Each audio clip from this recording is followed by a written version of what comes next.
What's going on, everybody? Welcome back to the Loyal Shepherds. One of the best things that you can do for your dog is actually find a bench when you're out and about, a public bench, and just take a seat. And then get your dogs into a down position, right? Like how we have them here. Just sit and watch. Just people watch. That's all. So today we're in downtown Macon, USA. It's not crazy busy, but it's not quiet either. There's noises going around everywhere. So your dogs are gonna have chances to look around, but they can't go anywhere. If our dog gets up, we put them back down, and we're just going for some chill vibes.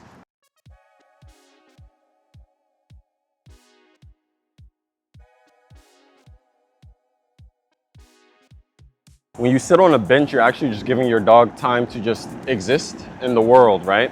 They're getting time to sniff, they can look, sights, smells, people and dogs, all while knowing that you're right beside them. This is building calm confidence for your dog. There are a few dogs out and about walking around, and I'm sure we'll see them.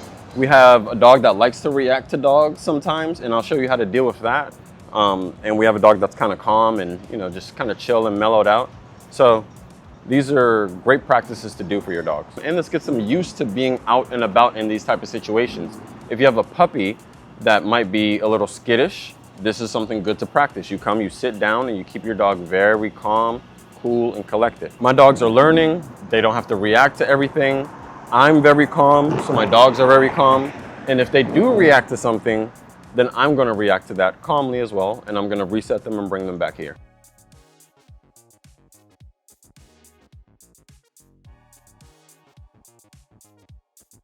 So most dogs are used to constant activity, constant moving, can't sit still even for a second. So this is a beautiful activity that you can do because you can give your dogs a break. You can make them chill out. You can teach them to be a little bit mellow sometimes. Walking, playing fetch, those are great ways to exercise, but just sitting still like this is a skill in itself that is very hard for a lot of dogs. So this needs practice. You need to be working on this. They learn that they can wait for things. Long time they can wait for things. It doesn't matter what it is. And they don't have to constantly be demanding. This shows that being demanding doesn't necessarily get you anywhere as a dog. This patience translates to better behavior at home, in restaurants, or really anywhere that you need them to just chill out and sit down for a while. One of the biggest benefits of strengthening your bond with your dogs through this practice is that you're not constantly giving them commands, constantly telling them something, constantly asking them to do something. This is a moment where we're just chilled out. Okay, now this is a perfect situation right here. There's a dog right over there, and Freedom is locking in on it. So let's just look at her right now. You see how she's tense, she's froze up? Free. We're gonna grab her, and we're gonna do some laps over the top, right? Come on, let's go. Up, yes, good up. Come, up, yes. Come up.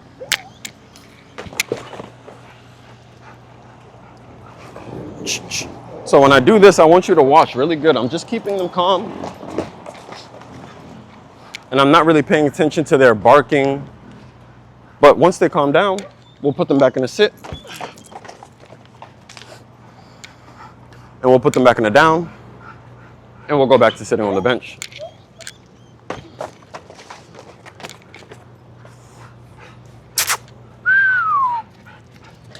So I'm gonna cheat a little bit right here.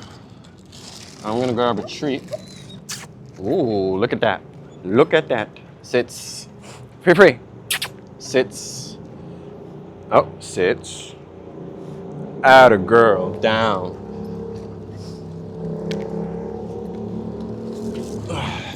So nothing wrong. We just have to reset real quick. And if you know what to do, it's better. So what I did there was I just brought movement into the equation, right?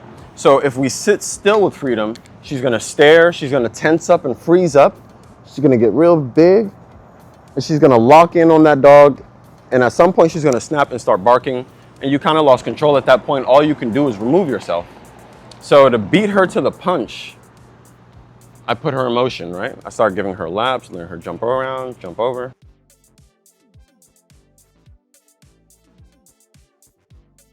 So one of the biggest benefits is strengthening the bond between you and your dogs. So through this exercise, we're just sitting calm and we're just existing together. And really, the good thing about this is that we're just enjoying the moment together, really. You know, if you're out at a restaurant patio, or if you're just out in a park, you just want to sit on the bench for a second because you've been walking all day and you want to take a load off. This is a great exercise to practice. And honestly, this is just a great way to build that bond and to strengthen that companionship between you and your dogs. Down. Good boy. Good man. Good girl, for free. Okay, so test number 2. There's another dog right over there behind the camera. Oh, that dog is rolling around in the grass. I wish I could show you guys. It's so pretty. But you can see right here by Freedom. Free, free, free, free, free, free, free. She's locking in again. So you can tell that. Stiff body posture. She's locked in. She hasn't really moved from looking and staring in that direction since the dog has came into view. So if you go back a few seconds, you'll see exactly when she started to lock on. So, free, snap her out of it. That's all you gotta do. Just snap her out of it, distract her. You can even grab a treat. Because these are all great things to practice. Ooh, good girl, free. Atta girl.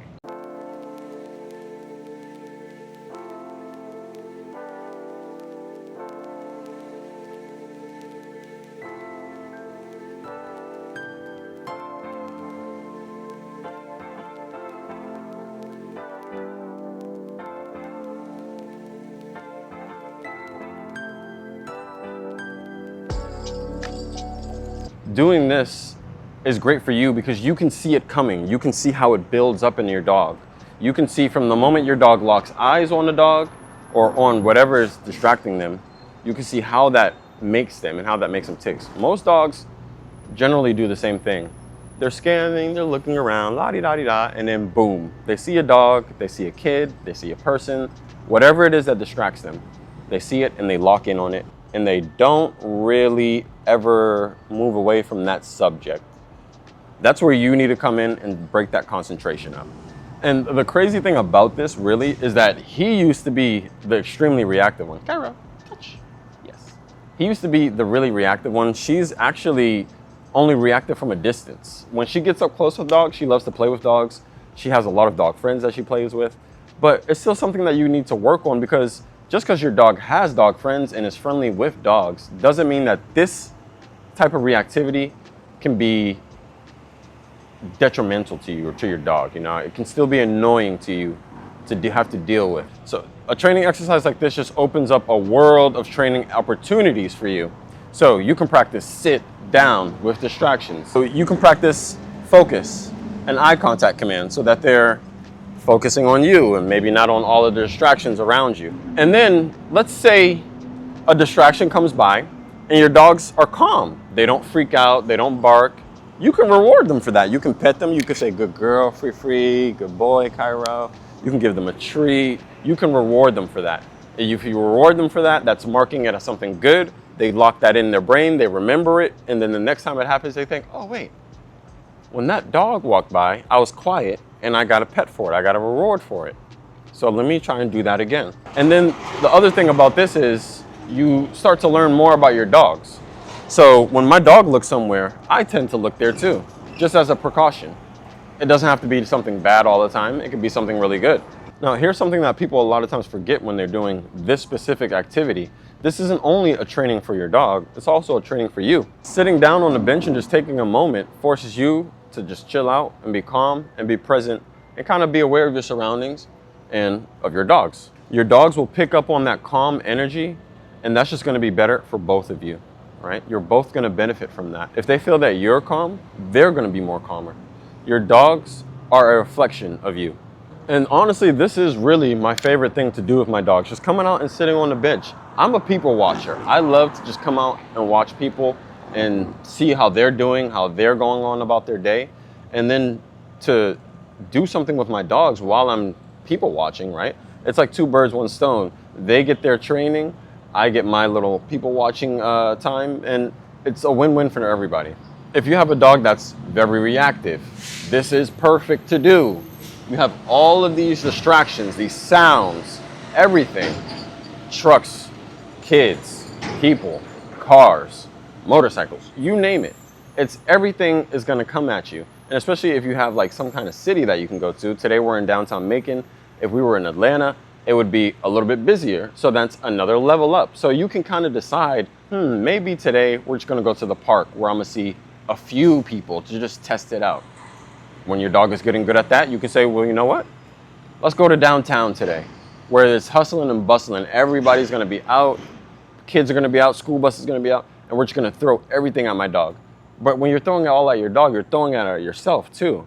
This is something that's going to help you help your dog, right? Because you're going to know more about them. You're going to learn more about them. You're going to oh, wait, I never noticed that my dog hyper focuses on kids. I never realized that my dog doesn't like small dogs, doesn't like big dogs.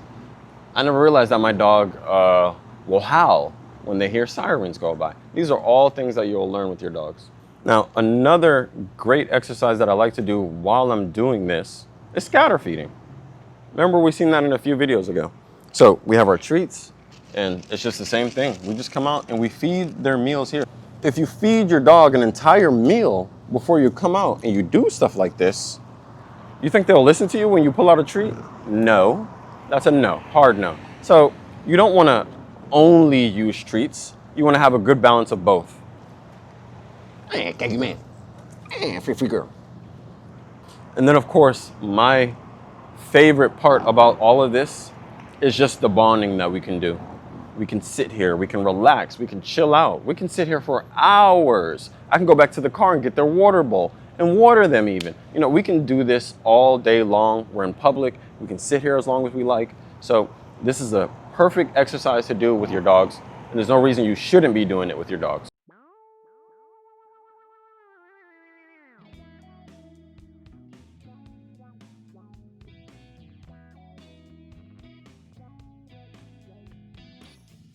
Just take a moment to sit down for yourself, for your dogs. Just take a moment as a breather, right? A woo-saw moment with your dogs. Oh, this is perfect. So he just got up because there was like a fly around here or something, and one thing he loves to do is chase flies. So we're just gonna put him back in a sit. Come, sits, down. Good boy. Put him back in that position. We sit back down. All good.